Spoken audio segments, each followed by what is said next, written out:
I am so excited to have Kat Millar with me today. Hi, Kat. Hi. Before we get started, I want everyone to know that Kat is an incredible coach, mentor, and guide for coaches, trainers, and entrepreneurs who are growing their dreams and their businesses, doing what they love. What I love most about Kat is her incredibly generous heart and the way that she supports other women to really rise. Oh, thank you, Ray. I feel the same about you. So much love. Yay! The purpose of this conversation is I really want other people to know some of these things that I know about you, namely some of the values that make you Kat Millar. Such a beautiful question to start with, and thank you so much. I'm really honoured to be here, Ray. I love connecting with you, so any opportunity I will pounce on it like a good cat does. So values, I love talking about values because if you ask anyone their values, they're talking about the things that are most important to them, and I love asking people their values because you just see them light up. Values, to me, have shaped so many of my decisions. They've been incredible filter points to say, okay, I can make decisions faster when I run them through the values that I have, and I set my values over time. So I think for all of us, they've evolved as we've grown, as we've become interested in different things. So the first time I did values work was I was a personal trainer working in New Zealand, and I got a life coach, and we sat down and we worked out my top 5 values. And I was working part-time as a personal trainer and part-time at Vodafone. And my top 5 values, number 1 was freedom. Then I had faith, creativity, growth, and health. And I realized that my job wasn't meeting those values. Wow. So I actually just made a decision, right? I need my work to meet those top 5 values. And I just started writing all the actions that would lead me to having more of those values. What does freedom really mean to me? Well, to me, it meant being able to do what I want and not have to rely on other people, which for me meant being an entrepreneur. And it means something different to everyone else. For me, freedom meant not caring what people thought of me and being unoffendable and having no expectations of people. So that people could be free and I could have really deep, awesome relationships without there being a neediness.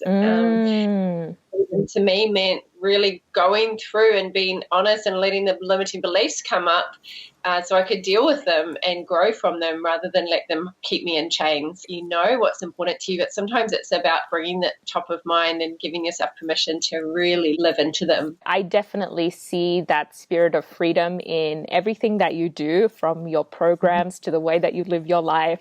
It's not enough to just know our values. The joy and the meaning really comes when we live them. As you say, our values sort of grow over time. We sort of discover them as we go on our life and business and relationship journeys. Something that also influences who we are is our families. What's an important memory or experience you have from your family that's really shaped who you are? They're very loving and very warm, and there's a lot of humor. So that has really helped me, and they've always just been like, do what you want. Which I've so appreciated. And when I was a teenager, I didn't understand it. I was like, don't you care what I do? You want the opposite of what they're giving, right? Exactly. Like, it's always just pushing back at whatever they give you. And I have a lot of friends whose parents are like talking to them about whether they should go to university and talking to them about their career choices and all that. And mine didn't. And so I took it as like, oh, I just have to do it all by myself and I have to be strong and independent. But I look back now and knowing that freedom's my number 1 value, they just gave me the freedom to choose. So I'm so grateful for that. And when we go through hard times, coming back to the humor has been a real lesson. Like I used to just groan at my dad's dad jokes, and now I'm just so grateful because they're consistent throughout whatever's going on in life. There's always a real playfulness, which I really appreciate about my family. I don't know if this is true for you, but did you sort of pick up on certain values about caring for other people and being there for other people from what you saw in your family? That's definitely been the case for me. Yeah, for sure. My granddads were both entrepreneurs and really hard workers, and I take after both of them. When my granddad was in his 80s, he was mowing people's lawns, and he was Yeah. just out there helping the community, reaching out and connecting people together. My granddad went to senior net when he was late 70s, I think, and learned how to do emojis and started emailing all his friends around the world. And I'm so proud of him, for rolling with the times and just coming back to the simple truths. Like he was CEO of a business, and I've been asking my auntie about him recently, and she said he always had time for people. Like he'd walk around and he'd make time for his staff. Yeah. He just had a very slow kind of pace, which I've been really thinking about lately during this season, about just slowing down, and hurry really hurts. Absolutely. So many gems from that, namely like the last thing that you said, that hurry hurts. And this idea of slowing down to be more present and available to other people. I love that. His life is sort of serving as a framework for how you're managing your life today. Yeah, so true. Because I think what actually stresses me out, like, what is it? And it's usually when I don't allow enough time. If you think, I want to learn this language, or I want to write a song, or I want to do a piece of art, what stops us from fully expressing ourselves is often time, or caring what people think, that it's I'm too busy. Yeah. And I've really tried to eliminate hurry and busyness. And when people say, how are you, busy? I'm like, no.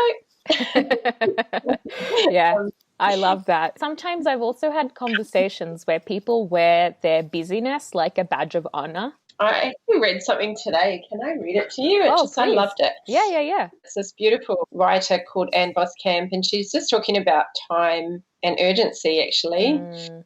Getting to the next thing without fully entering the thing in front of me. I cannot think of a single advantage I've ever gained from being in a hurry.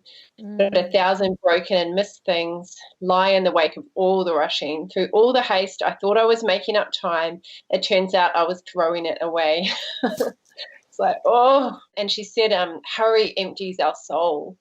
And I think, if we can just pause and breathe and be in the moment. I really struggle with it because I love producing and creating, and I do feel like I'm going to regret it if I don't take the time to just slow down. Yeah, I think we all do, especially overthinkers.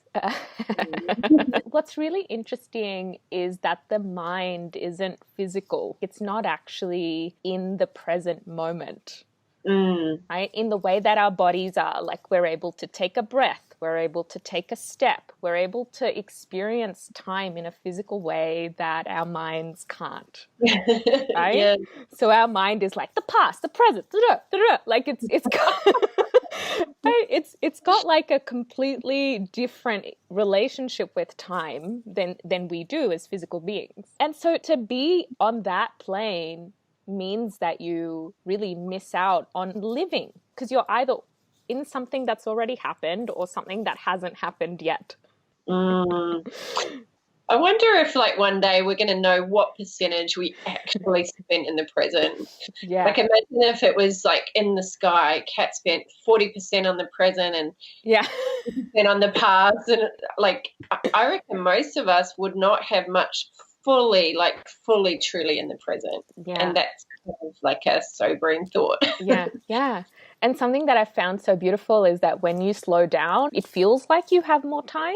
Absolutely. When you just take the time to look at every detail and experience the richness. It only feels like time is scarce when you're not actually experiencing the moment. So true. Yeah. What are some of the things that you do to feel more present and to experience, to take the moment in? It's the really simple things. Yeah. I've got this chair where my phone's not allowed. Yeah. So it's a phone-free chair. Nice. And I just sit and look out the window and look at the water and just have a lot of thinking time. I'm really aware of how much consuming we all do. In order to create, we need to have space where we don't consume and deep thinking time. And I call it intentional thinking time. I have intentional showers where I just just a really intentional shower. Yeah, and I do. I go in there and I just have a candle on, so it's really dark, and I go in with a thought and I just let myself think about something. Yeah. Or do it when I'm walking, and just intentional time where I'm not having this input. I did it all of February. I'm giving up something every month, or I'm saying no to something every month. Yeah. And in February it was no learning, which was so incredibly hard. Wow. Because I realized it was the thing that I'm most addicted to, is the constant noise in my ears. Oh, yeah. The problem is they're all good things, it's not bad things. I don't listen to rubbish. I listen to great stuff. Yeah. But I thought, Kat, for you to create, you need to have space. You need to come up with your own ideas and stop just kind of consuming everyone else's. So for February, I didn't read any books, any articles. I didn't consume any news or social media feeds. I didn't. And I literally could feel the withdrawal symptoms like an actual addiction. It was really hard, but awesome. And I just poured out into journals, and it really improved my relationship with myself, and it did make me so much more present. I love that. And for me, the equivalent of that, I remember speaking to you about this last year, was a book that you recommended called Breaking Up with Your Phone. We have sort of socially validated forms of addiction, and our relationship with technology and new content has become like a placeholder for other things, so it seems like it's a healthy thing. But it still robs us, right, of our time and our creativity. I really love with How to Break Up with Your Phone. She talks about, because there's so much good stuff on our phone, we don't ever question our relationship with it, and it becomes our companion that we take everywhere, and we feel so lost without it. And just to re-question, what do you want your relationship to be like? It's kind of like boundaries with people. Yeah, and I'm so glad you said that. Like, it's not anything complicated. It's the little things, or the elegance of removing distractions and being present with nature, and just going back to the basics of who we are and being in the moment. Something else that I want to ask you about, especially during these times, we're experiencing relationships and friendships in new ways. What are some things that are really important to you in friendships, in the relationships that you've had? Such a beautiful question. The biggest thing that's helped me in my relationships personally is having no expectations of people, and just truly wanting to connect and have a very organic, natural relationship. So there's no pressure. I don't want anyone to ever feel pressure from me or guilt because they haven't phoned me or anything like that. I just believe that it's meant to flow, and all of my best relationships and most lasting relationships have just flowed. It hasn't been, I should ring Kat. I hope no one feels like that. I had a really interesting coaching session recently. When you go back to those moments in your memories that have a strong emotional charge, and you do a bit of work on them, and memory popped up where it was a really hideous memory of a time with a friend. And when I was drawing the wisdom and learnings from it, I realized that we're still friends today. And it was because I decided just to forgive, to not hold blame. And she did something to me, and it was just looking, okay, well, you handled that, you were strong, and you it didn't break up your friendship. And it just reminded me that forgiveness and not holding on to resentment, and preferring others and turning the other cheek, and sometimes being that person, I don't want to say the bigger person, but that person that says, okay, that hurt me, but I'm going to fully own that. I'm not going to blame or shame or put that on you. I feel like relationships are mirrors. Whenever someone triggers me, I think, okay, where is that need healing in myself? So that it's always to do with us. It's never really to do with the other person. So that's helped me a lot in friendships. Yeah, I'm so glad you said that. And in it, there are so many pearls of wisdom, just going into a friendship with that unconditional love, where it's not a transactional thing, where you're there to really love that person, and it's about what you can give. And also having that open heart where you are able to transcend some of the things that are going on, to then be in that spirit of forgiveness and going back to the love that you have for that person. Yes. Yeah. I love how you've just expressed it. That's exactly it. It's unconditional love. And I do have clients say to me, but what about people that take advantage? And what about people who, Yeah. there's you're giving everything and they're taking everything. And I just haven't found that, to be honest. Like I just find that when you come into something with so much generosity, there's just that natural law of reciprocation in humans. And, some conversations with my friends, they're doing all the talking, I'm doing all the listening. But because I don't have expectations of them to fill my needs, I'm not constantly thinking, well, when's my turn? Because I'm getting that need met myself, or someone else is meeting that. So I remember with boyfriends, like I expected them to meet every need.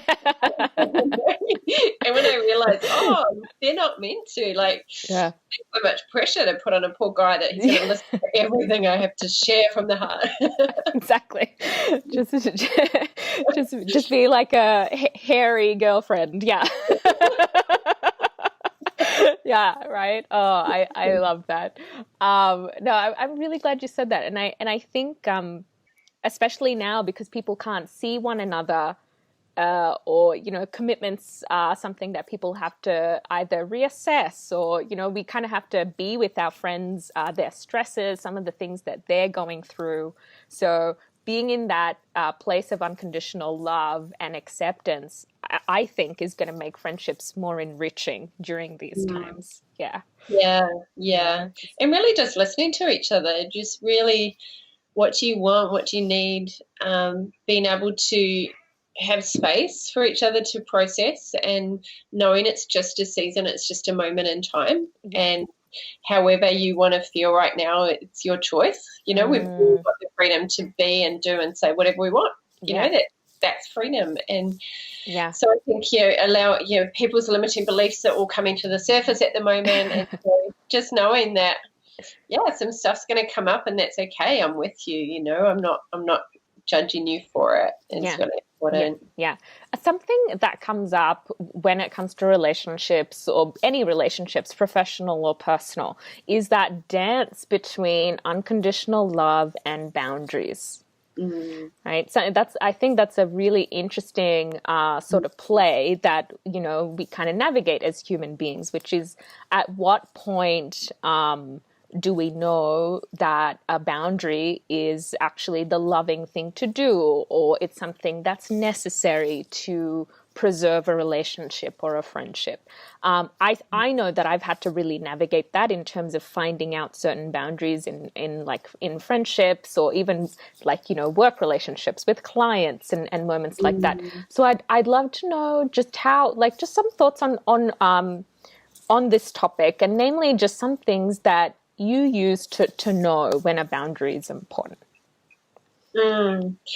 I think so much of it comes back to open communication and being vulnerable, and how would I want to receive something. So kind of always putting myself in that person's shoes. Don't always get it right, but that's the intention, is to really think about what they're feeling and how this could be received. And so I know with things in writing, sometimes they can be misunderstood. So generally I'll try and have a conversation with someone where there's tonality and body language, because it's such a big part of communication. And always seeking to understand the person first, and knowing what their values are and how can we get to win-win.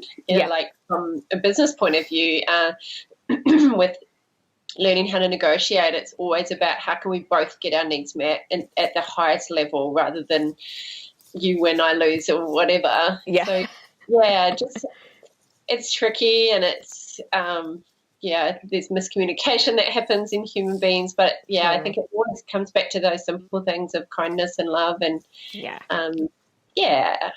that's beautiful. And something that I'm hearing, and just what you're saying, is that I'm seeing just how self-aware you are and the work that you do in those moments. So that's like a huge credit to you, because I could already see you going in there, taking so much ownership of yourself. And so I just want to say that speaks volumes about who you are as a person. So I Oh, just thank wanted you so to much, really Ray. honor that. Yeah. I really appreciate that, and I have worked on it so hard because naturally Yeah. I wasn't like that. You know, if you knew me 20 years ago, I wouldn't. I'd just be like, no, that's not the way you do things. Yeah. So it has been constant personal development, and still got a long way to go. But because growth's one of my number one values, I've got a rule for myself that feedback is a gift, and I accept it gracefully, and I'm grateful for feedback. So Yeah. even I don't want to be offendable, so that people, have got to tiptoe around me, and so I think being open to growing, and so seeing any type of conversation or conflict as a growth experience, to me just reframes it, so I'm not so scared of it. I used to hate conflict, but now I'm like, it's a chance to get to the truth. I love it. Yeah. Well, I want to sort of look at the flip side of that. You've said a lot about what you do to make people feel loved. What makes you feel loved? Oh, such a great question. I feel like I'm so self-sufficient. I know. That's why I'm asking this. I really just love being heard. And it's so funny because often our wounds become our what do they call it?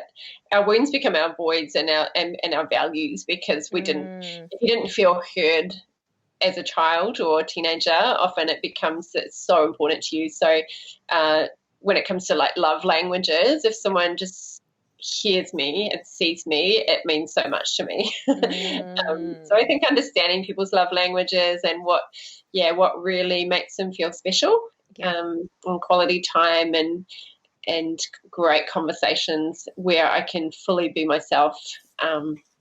That's how I feel loved, with the people around me who I can just be fully myself and silly, and there's just that unconditional love. Yeah. Okay. I love that. So I heard affirmations and quality time. Pay attention, people. You want to make Kat feel more loved? This is the way. What about you, Ray?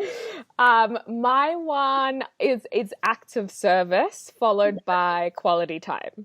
Beautiful. I have to remember that. Yeah. I think I really, like I think I really resonate with like actions, and just the love that is expressed in what people do. Nice. Yeah. Beautiful. Pay attention, people. Yeah, exactly.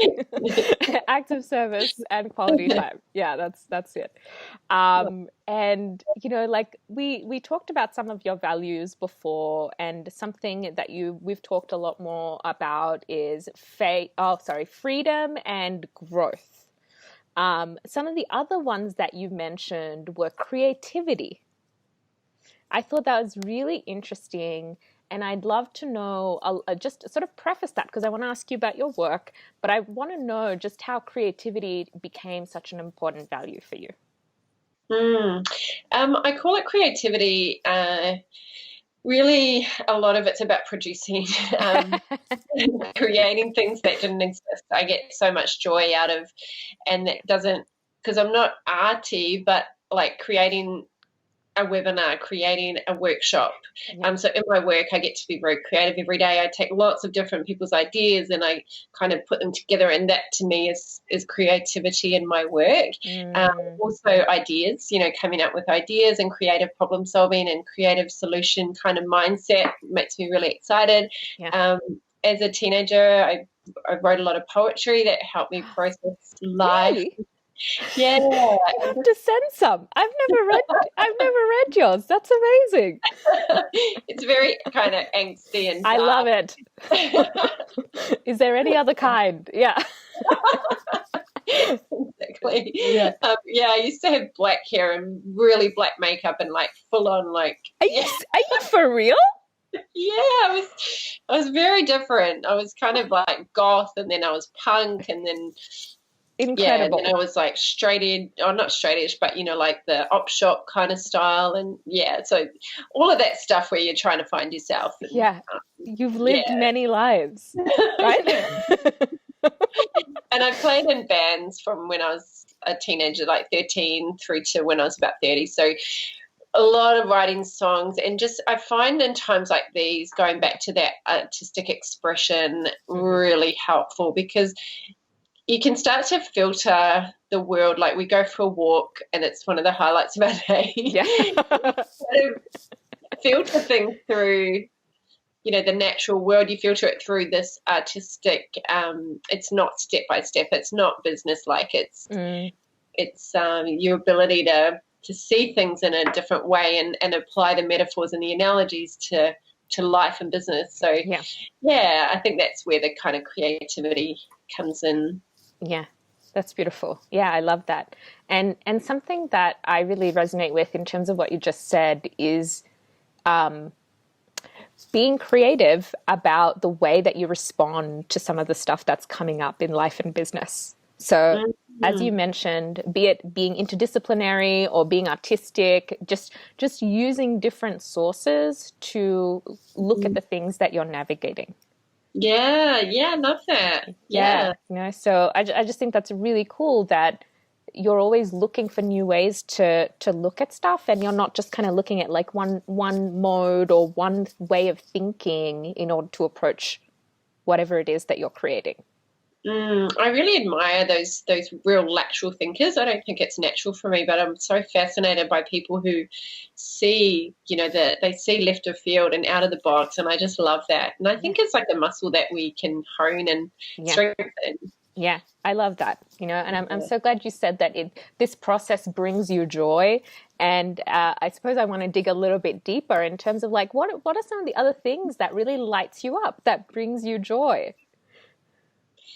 I love movement, so anything where I get in my body. I'm very kinesthetic. I think recognizing how you're naturally wired and giving yourself permission to make that part of your habit and part of your lifestyle.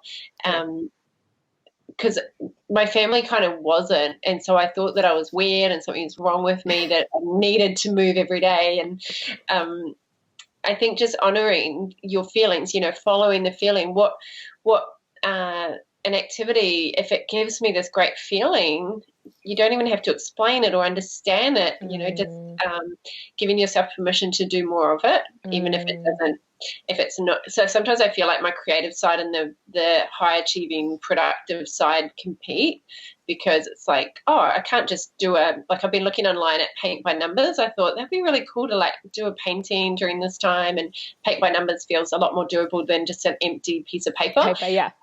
I could feel this other side of my brain just going, but what are you going to do with it? And then it's like, I'll give it as a gift. Then it's producing for a reason, rather than the pure joy. So I'm not very good at it, but I want to be. I want to be better at just doing things of pure joy. Pure joy to me is laughing with friends, great conversations. Really. I think for all of us, a lot of it comes down to giving yourself permission to just enjoy those feelings and just say that's how I'm wired and that's okay. Yeah, beautiful. And that actually, that quote, it's by Rumi, where he says, your task is not to seek for love, but to remove the barriers that prevent you from receiving it. I love that. Yeah, and that's the permission piece, right? Like we already know what gives us joy. Right? Yeah. Like, we know the things that we enjoy without any kind of agenda or without having to like monetize or make something of it. Yes, exactly. And actually getting to what we want. Like, I think deep down we do really do know what we want, but it is covered over with the layers. Like Rumi said, it's removing all those layers. And coming back to that, what did you love as a child, I find is a really great question. And for most of my coaching clients, a lot of the work is just helping them figure out what they want or give themselves permission to actually do it. to do it. Yeah, I love that. And I think this leads me very nicely into what you really love about your work, the impact it makes. I'd love to know more about that.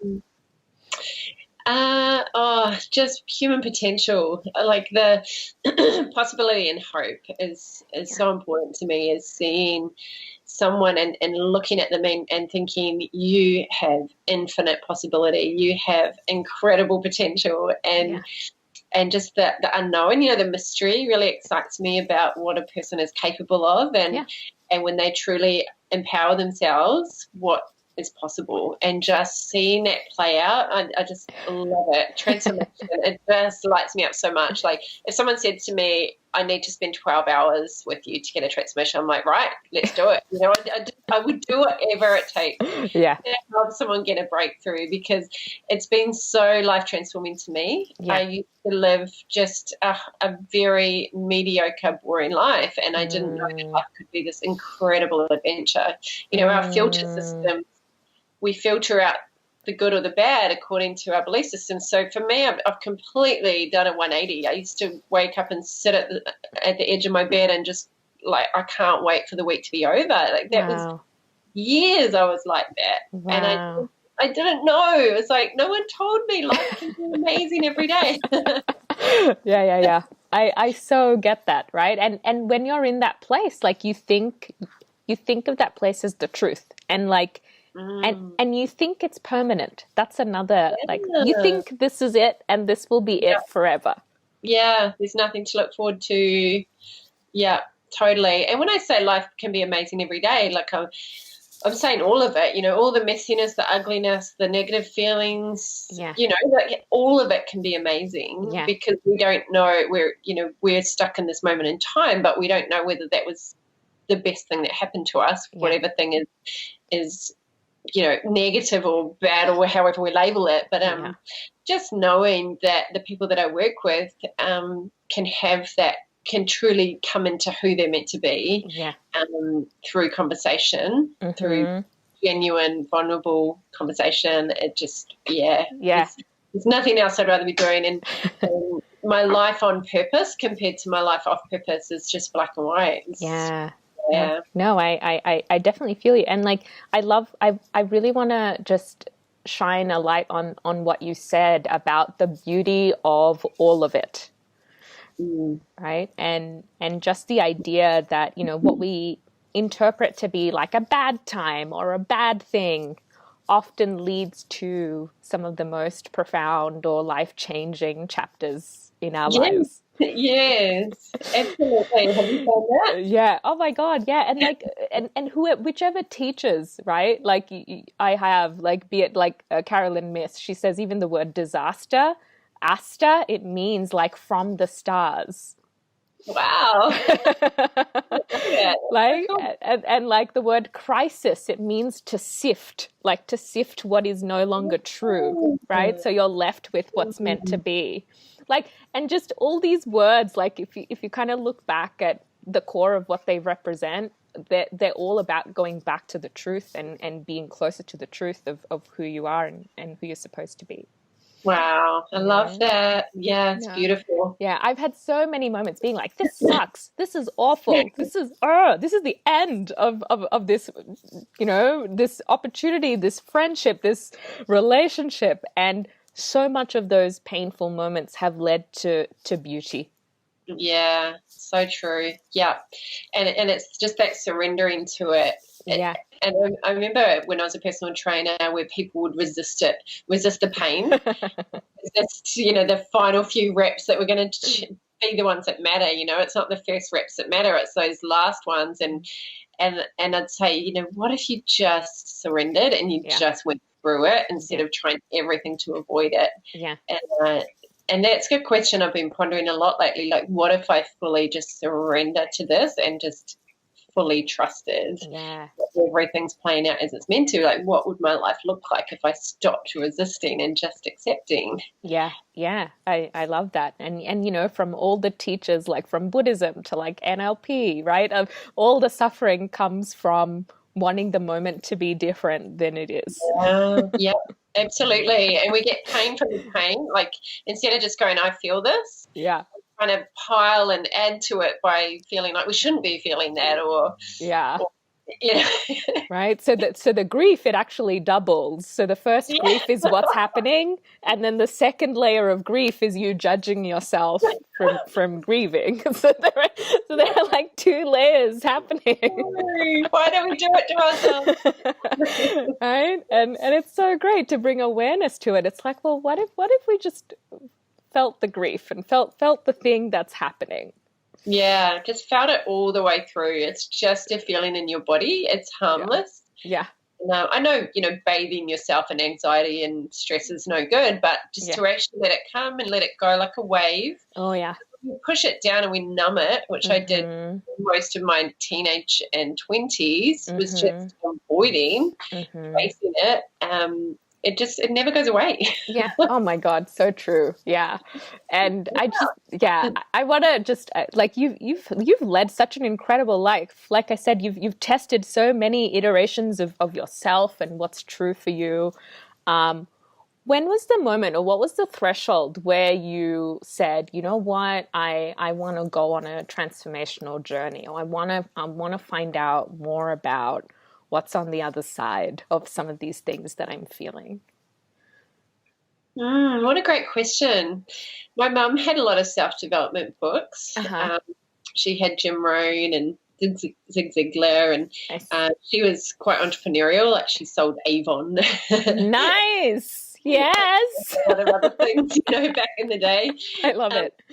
And I just think watching her, and she was right into alternative health. Like, she'd take us to farms to get goat's milk, and she was just into natural remedies, and just got me curious about different ways of thinking of things. And Tony Robbins, I remember my boyfriend gave me a whole tape series of Tony Robbins, and I would listen to them in my little car driving around, and it was like, whoa, it was like another language. I had to listen to it over and over again because I'd never heard anyone talk like that. Yeah. So that kind of kicked off the journey, and it's like, once you've seen, you can't unsee it. Once it's opened up this possibility, you just want to keep going and going and going, and realizing that it keeps expanding as you keep moving forward. So that started the addiction. Kind of healthy, but sometimes not addiction. Yeah, no, I totally get it. Yeah, no, I love that. And you know what? I think there's a serendipity to the teachers who come into our lives in the moments that they come into our lives. Don't you think? There's like there's a grace to when we see the books and the words and the things that then help us along. Did you feel that way? Like there was some kind of like great timing about, the teachers or the help that you found in your life? Yeah, I do. And I trust that so much is going on that I don't understand. I'm just leaning into the mystery of that and the supernatural. I've always been fascinated with supernatural, and my mum told me all sorts of stories. And I think just knowing, like our soul longs for more, and knowing that there's more. And that's why we love these movies with superheroes and incredible worlds and space and everything. We're drawn because we know there's more to just what we see. Yeah. And the more I got into it, the less I wanted to talk about the seen world. Or I just wanted conversations about the unseen world. And then when people didn't understand that, they thought it was weird. It was about seeking out people that are like, yes, you're speaking my language, let's talk about it. And suddenly, like, wow, there's people who get this and want to understand more. And the more you go into it, the more you realize you don't understand. Yeah, absolutely. And I guess this brings me to another value that you told me about at the beginning, which is faith. I know that faith means different things to different people. We all have a personal relationship with whatever it is that we have faith in our lives. But what role does faith play in yours? It's interesting. I went on a date once where the guy said, what's your non-negotiable? What's your deal breaker? Oh, yeah. I was like, okay, right. You want to go there? Yeah. Okay, number one, it's about faith, because I run everything in my life through that filter. And so I don't know who I am without it. So I did this strengths assessment once, and I think it was it was just talking about like the different things that we're drawn to, but one of them was an extraordinary level of trust. And I remember going, what does that mean? Because I've always trusted that I'm looked after, protected.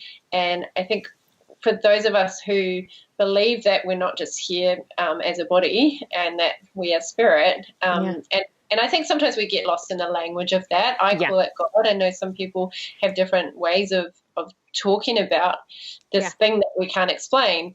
But for me, it's been a relationship. It hasn't been just a feeling. It's been my relationship with God is so important, and we write to each other. It's like Kat, God. Yep. Yep. You know, some people would think that is so weird, but I read it and I'm like, that it's different. It's not how I would write. It's like it's coming through me, and it sounds so bizarre to people who don't live like that, but that is how I live my life, and that's how I'm able to do what I do, because I have massive trust and faith in the unseen, and it's been a real comfort in a lot of highs and lows. Yeah, absolutely. No, I really resonate with that. And just what you said, it reminds me of that book called Conversations with God by Neil Donald Walsh, you know, just this idea of having a dialogue with God. Mm-hmm. And I think you're so right that people get a bit too attached to the language of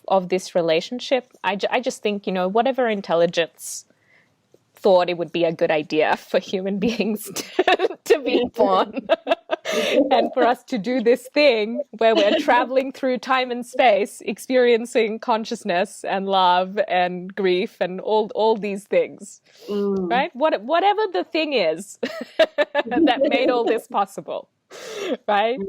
So this relationship, or being able to speak to that intelligence or that source, I think can be really enriching. And I know that I also have journal entries where I'm writing to God, and you know, so similar to you, I sort of seek a lot of solace in that voice as well.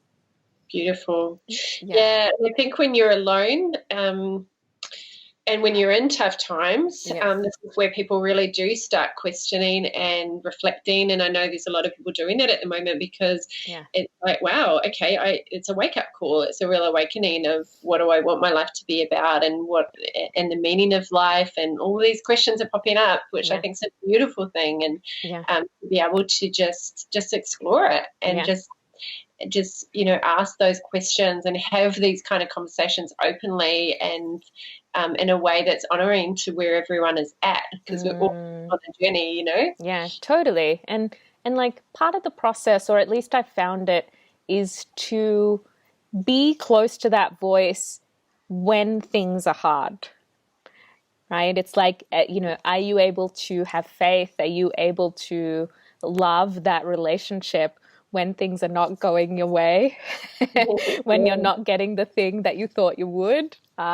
when you're experiencing a level of pain, can you still be in that relationship with openness, with curiosity, and you know, sort of ask it to teach you what it's there to show you. I think that's also, you know.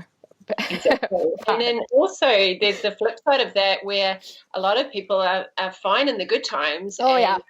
And then, actually, I need help right now. Maybe I'm not as clever and smart as I thought I was, and could figure everything out on my own. So I think that, both of those things can bring this, okay, I need to go soul searching, for a better word. Yeah. No, I totally get that. And you know, and I guess this brings me to the fact that a lot of us are doing either inner work, or we're sort of going a little bit more within, you know, to ask some questions about the journey we're on, and the life we're living. I know we've talked about, you know, your relationship with time and your relationship with joy. You know, what's a question, like a deeper question, that you're navigating right now? So many. I think the biggest one at the moment is that, what if I truly trusted? What would my life look like if I truly just trusted that everything is happening for me? And that everything is happening for the highest good. And would I ever worry ever again? I love it. Right? Yeah, I love it. What would that be like to truly trust? Because if 100% I did, I would never have my heart start racing when I look at my bank account and it's not what I thought it should be by this point in my life, or whatever. Whatever we looked at it. If we had 100% trust that everything is working as it's meant to be, then we wouldn't have any regrets and we wouldn't wish things were different. So that's what I've been thinking about a lot lately. What does it look like in this season to just trust and surrender? Beautiful. Yeah, I love that. And I'm curious, like, whether you can recall like a moment in the past where you have done that, like whether you have a memory of doing that in the past and what surrendering meant to you. It's a beautiful question. See, as an entrepreneur, I feel like I live with constant uncertainty because I don't have a regular, pay packet coming in, and I haven't for so long.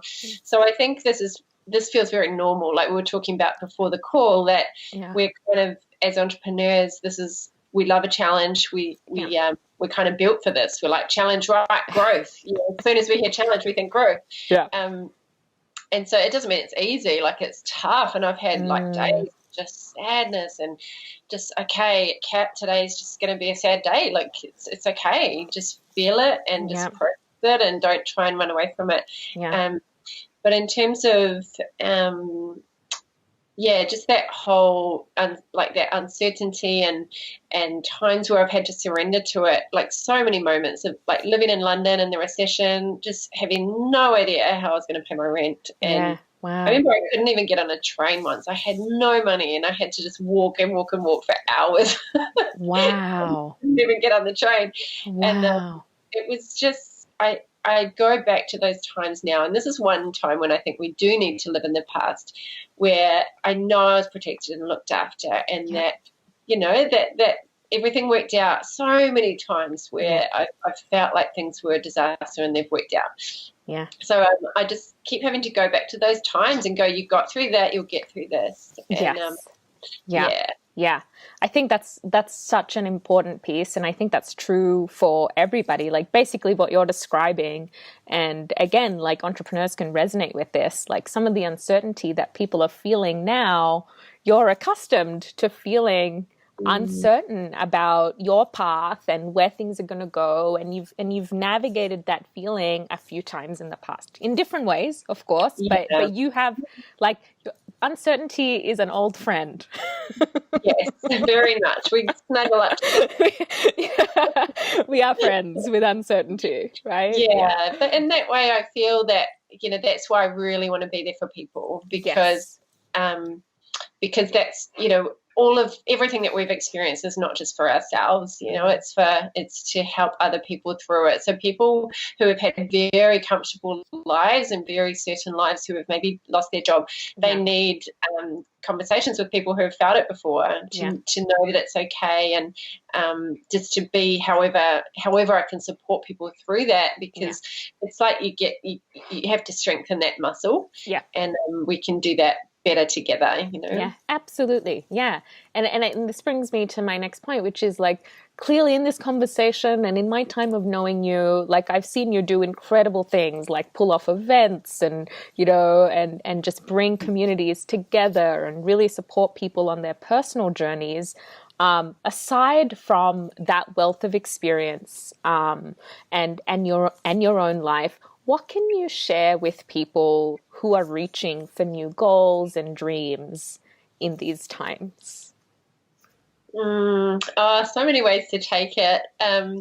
I think a really key thing is what I talked about with permission. That if you can't stop thinking about something, if you're stirring a pot or walking down the road and you just can't stop thinking about something, that to really follow that and explore it and honor it, to follow the feelings, to really connect in with your body. Your body's always giving you signs. So if I'm at a workshop or in an event, which I can't wait to go back to, or on a webinar or something, and I feel my body react. Like my heart starts beating, I get goosebumps. I always put it in my notes. And when I go back to my notes, I look for the signs my body is giving me, because otherwise we could just have a massive long to-do list, and everything we see, we'd think, oh, that's good and that looks good, and have that shiny object syndrome. So I'll always come back to following the feeling and knowing that that's my goal, because it feels so right, so certain. Like I know that I'm going to do speaking circuits. I know I'm going to have an international company. I know that. Yeah. And so it's just going, okay, I don't know how. You don't need to know how. Yeah. To just say, this is what I want. Like how the plan will come. Yeah. It's like there's so many goals I've set, and I'm awaiting the plan. The plan hasn't come yet. But it's going to come. Yeah. Because if you set a goal way out in the future, you haven't evolved to it yet. So you've got to set goals that you don't know how to do, so that they excite you and so that you chase them. Yeah, beautiful. And I love like part of what you said, which is you set those goals because you become the person who can fulfill them and meet them and create them. Yeah, and how fun is that? You can grow into that person. I love that. And you know, like we've talked about you being on purpose, and you know, you feeling really lit up by the work that you do for other people. And so I suppose I want to look into the future a little bit and pretend we're having this conversation like a few years from now. and what do you see? What do you want to give? What do you want to create? What do you want the next 5 years to be about? I love this question. I'm doing very similar things, but at a much bigger level. So I'm still running events, but I'm doing them internationally. So in the UK and Australia and New Zealand and Brisbane and Melbourne, and traveling them around.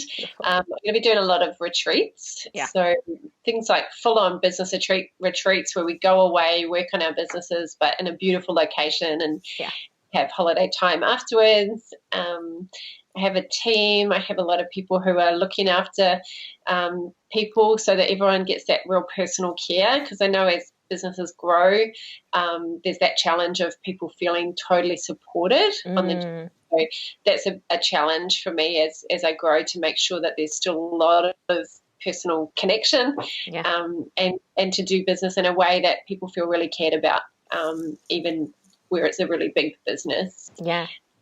Wow. Wow. What a vision. I'm really curious about yours. Yeah. I you know, in terms of the work I do, I really love serving people and being a mentor. And so what I see is having some really, really strong relationships with my clients moving forward. And, you know, like I've worked with organizations over the last couple of years, and just sort of working with more organizations to help their emotional intelligence and leadership, and, you know, seeing workplaces as the new hub where like a lot of growth and beauty and leadership can come from. So that's on the work front. And you know, really like the core of it is for me to be me, for me to create and live a life that is truly aligned with who I am. Work is just one limb of that. And, you know, the other part of that is to really enjoy my life and to, you know, live some of my values about embracing all the highs and lows, and to define the beauty in the whole process as well, you know? So yeah. And I'm so excited. Like, what a vision you have. I can just see you over the next couple of years, really like shining your light and making such a big impact in the world. Oh, thank you, Ray. Well, I look forward to that conversation in 5 years. I know. Yeah. I mean, we'll talk before then, but like, let's set a date. Let's really do this in back then. Oh, thank you so much for being with me. Thank you, Ray. Yeah. It was so fun. And those of you watching, I didn't want it to be like the cat show. I hope you got inspired for some things for yourself, because I mean, everything that I've shared, it's from my filter of the world, but it's all about giving yourself permission to do what truly resonates with you. And I hope that you've taken some of that from what we've shared. Yeah, absolutely. And like, this conversation was really about me getting getting to know you and like sharing some of, you know, the things that I find important. So I just want to thank you for being so generous and for really going there and being so open. Oh, thank you, Ray. I really enjoyed it. And thank you, those of you watching and listening. It's great to have you share this conversation as well. Yay! All right. Until next time. Bye. Bye.